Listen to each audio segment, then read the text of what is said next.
The prices of daily essentials are on the rise than that of previous week, which is revealed by a market survey on Friday. The price of lentils has increased than the previous week.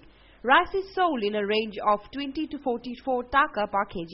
According to the sellers, the market is steady and there is no adverse effect on market even though rice was sold at 3 to 5 taka 2 days ago due to the waterlogging situation of record-breaking heavy rainfall. ওইগুলো তো নষ্ট মাল, এগুলো তো ভালো মাল না, যেগুলো না পানিতে ভিজে নষ্ট হয়েছে ওইগুলো।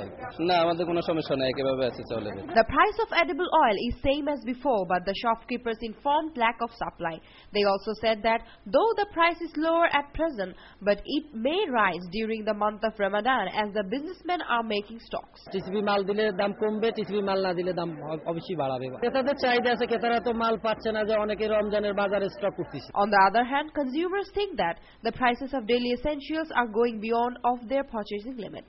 দেশের বিভিন্ন অঞ্চলে যেভাবে আমাদের যে শস্য নষ্ট হচ্ছে সেই তুলনায় কিন্তু বাজারে দাম বেশি। এটা মিডলম্যানদের ব্যাপার, এটা ট্রান্সপোর্টেশনের ব্যাপার। এটা সময় মতো যদি পরিবহন করে আনা যায় তাহলে অনেক সস্তাতে রাখা যায়। কমিউনিকেশন সিস্টেমটা ঠিক রাখা, তারপরে এই বৃষ্টির দোহাই দিয়ে অনেক মধ্যস্বত্বভোগী আপনার একটা ইনকাম করবার একটা পায়তারা করে, জাস্ট কমিউনিকেশনের জন্যই এই বিষয়টা কম বেশি হয় এবং প্রপার লোকগুলা এখানে ব্যবসা করে না। The price of vegetables, onion, potato also increased and the seller accusing rain for this. এখন বর্তমানে আগের তুলনা থেকে কিছুদিন ধরে অনেকটাই বেশি। বৃষ্টির কারণটাই কিছু না, মাল আটকা পড়ার কারণেই মনে করেন এটা দাম বেড়ে গেছে। এই সপ্তাহ বাড়ছে, ওই যে বৃষ্টি হয়েছে, যে বৃষ্টিতে সব ডুবে গেছে। কেজি প্রতি কত 5-6 টাকা করে বাড়ছে। The market of meat is steady, but the fish market is on the rise. অনেকক্ষণ জায়গাতে ঘুরতেছি, দাম মিলতেছে না। পানি নেই তো এই জন্য রিসোর্স কম, এই জন্য দাম বাড়ছে অনেক। যখন পানি বেশি হয় তখন মাছ আমদানি হয়।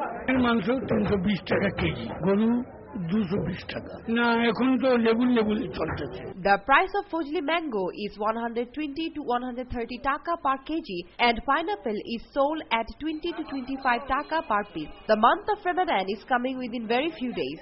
Government promised that they will control the price of daily essentials. Whether they can keep the market steady or not, people will find it very soon.